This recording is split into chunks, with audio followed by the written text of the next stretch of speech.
The investigation moves to Hungary.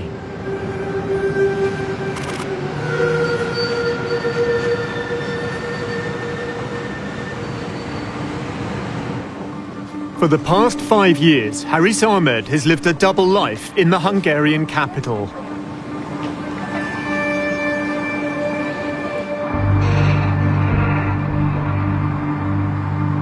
Haris is a very cold-blooded criminal. He is someone who would harm you if he doesn't like you. I got to understand that this person is not a very normal person. He is kind of a psychopath.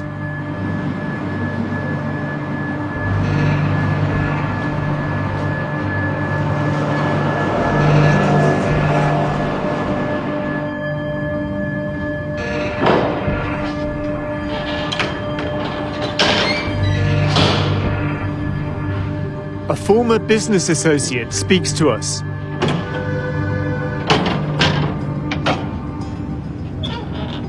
So it all started back in 2014, December. I received a phone call from an acquaintance of mine that General Aziz Ahmed is visiting Hungary. He requested me if I can accompany him during his visit because there is no Bangladesh embassy here in Hungary. Sami took him sightseeing. The general had a proposal. He asked me that if I can assist him to set up a business for his brother who is living in India at that moment. I said, sure, if he wants to establish his business, I can assist him. After leaving from Budapest, I received a mail from General Aziz where he asked what are the things involved to establish the business. I replied him what are with the detailed requirements of paperworks. Nothing of it raised any alarm to me. I have seen on all documents that his name is Mohammed Hassan, and I was not that curious to check or go through his documents. And as it comes from someone like General Aziz, there is no point that I would doubt any authenticity of his documents. We've obtained the fake documents used to build up Haris Ahmed's new identity. It includes a passport. It's signed by Kulsum, an official from the Department of Immigration and Passports. She was later charged as part of a criminal network involved in passport fraud. In order to get a fake passport, you need to get a fake national identity card. And in order to get a fake national identity card, you need to falsify a number of different documents, which could include a fake birth certificate, an education certificate, a marriage certificate. And in getting all of these documents, within Bangladesh, he's committing a host of different criminal offences within the country. And then, of course, he then used that to get a passport, and that passport is a fake passport under a false name. And in flying under that passport, he would have committed offences in all of the countries that he travelled to. The documents were sent from General Aziz's office. At the time, Aziz was head of the Border Guards Bangladesh, or BGB. Oh, this is really interesting. The witnesses on this document are Major Sujal Haq and Brigadier General Abul Hasnat. They're both in BGB, and they were both in BGB at the time when General Aziz was the head of BGB. So presumably, Aziz has managed to get these men to sign a document which is a forgery. Another BGB officer, Major Sami Rashid, sent this email with Aziz copied. It certifies a bank account held in Bangladesh by a Mohammed Hassan. A delivery note shows Major Rashid's role in shipping the fake documents. So in order to commit this fraud, to make it work, to get the signatures, to send it to Hungary, General Aziz has managed to make a variety of different senior military officers as accomplices.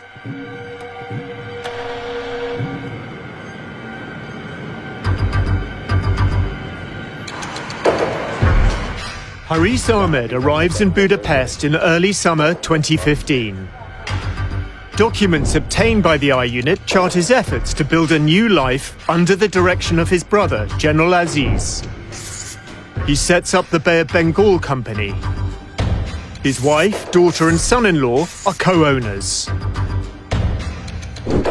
The Bay of Bengal is an umbrella company covering a number of businesses. There is a clothes shop called Niveau Fashion. General Aziz inspects the family investment. But the shop closes after 6 months. Bay of Bengal purchases another company, Taylorville. Next, it opens a restaurant in the heart of the city. It shuts down after 5 months. There is a hostel business providing cheap accommodation.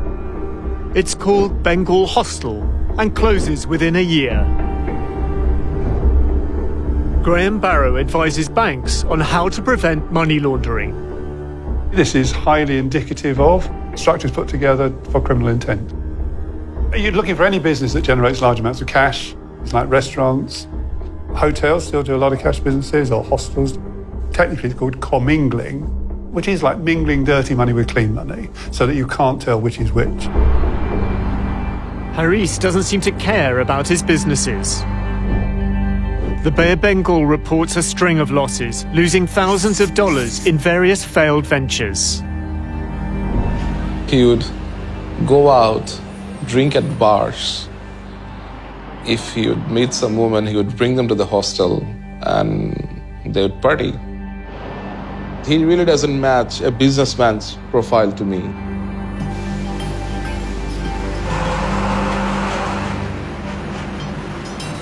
Sami discovers that Haris's financial interests lie elsewhere. Haris acts as a middleman who uses his connections to secure deals, especially official Bangladesh government contracts.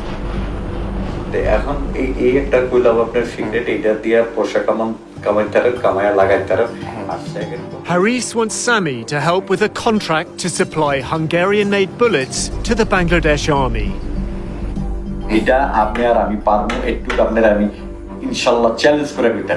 কিন্তু আমি তো proper হয়ে যেতে পারি না, আমি তো ভাই বুলেট এক নম্বর পৃথিবীর সেরা বুলেট, আর আর্মি এটা বাংলাদেশে একমাত্র নাই। Haris wants to use Sami as a frontman. আমি যেহেতু ওনার ভাই, এই হিসাবে আমি আর্মিতে কোনো জায়গায় আমি শোবো না, আপনি শোইবেন।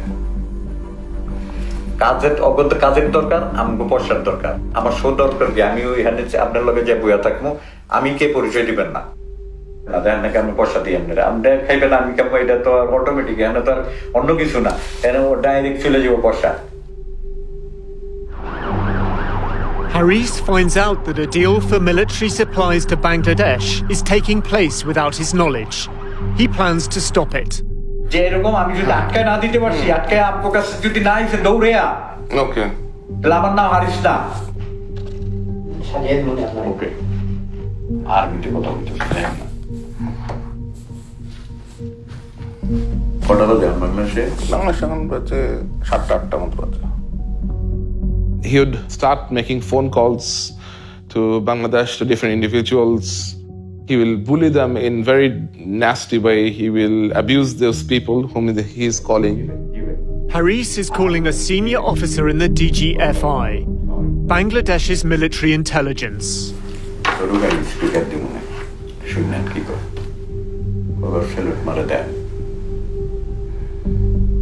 ভাই আসসালামু আলাইকুম। ওই যে আপনারা বলছিলাম না যে ইউরোপের কিছু হইলে তারপরে হাঙ্গেরির, আর একটু ভিড়াই দেন নাম দেখালি, বাকিটা আমি দেখি, একটু দেখেন। ঠিক আছে ভাই, আমি একটা রেফারেন্স পাঠাইতেছি, আমি একটা কাগজ পাঠাইতেছি যেটা হাঙ্গেরির দিকে চেষ্টা করতেছে, এটা একটু দেখেন। ঠিক আছে ভাই? ওকে ভাই। Haris tells Sami more about his business operation. তারপর আমি তো জানি হাঙ্গেরি কিছু হইলে যদি আমার কাছে না আসে, ওই বেটা কোনো কিছু নিতে পারবো না, এই পর্যন্ত নেই নেই। দেখবেটা নিয়ে থাকে, আমার একটা প্রমাণ দেয় তারা কানটা কাইটা কুত্তার গলায় তুমি একেবারে, এখানে কুত্তা আছে না, দরকার পয়সাটা কিনেই না কুত্তার গলায় দিয়ে দেবো। Haris says his role as a middleman is sanctioned by the Prime Minister, Sheikh Hasina. প্রধানমন্ত্রী শুদ্ধ হানি কইছে যে আরিজ ওখানে যদি কিছু করতে চাও করুক, আমরা হেল্প করবো, আর কি চাই?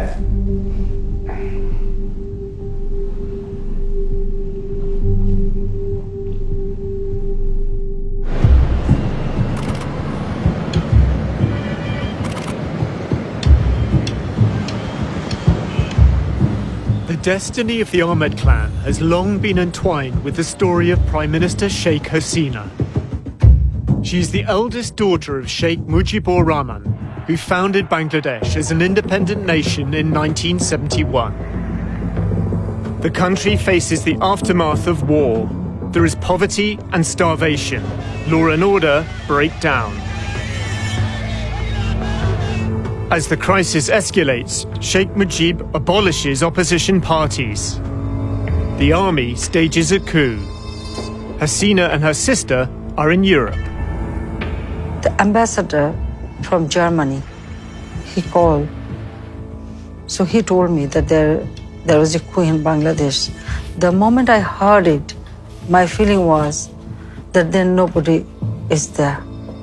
Perhaps we lost everybody. But still, we didn't know what really happened.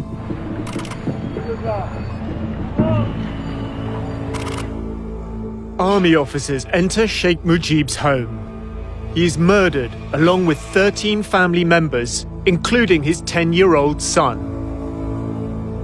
The murder of Sheikh Mujib and his family was one of the most brutal episodes in the history of Bangladesh.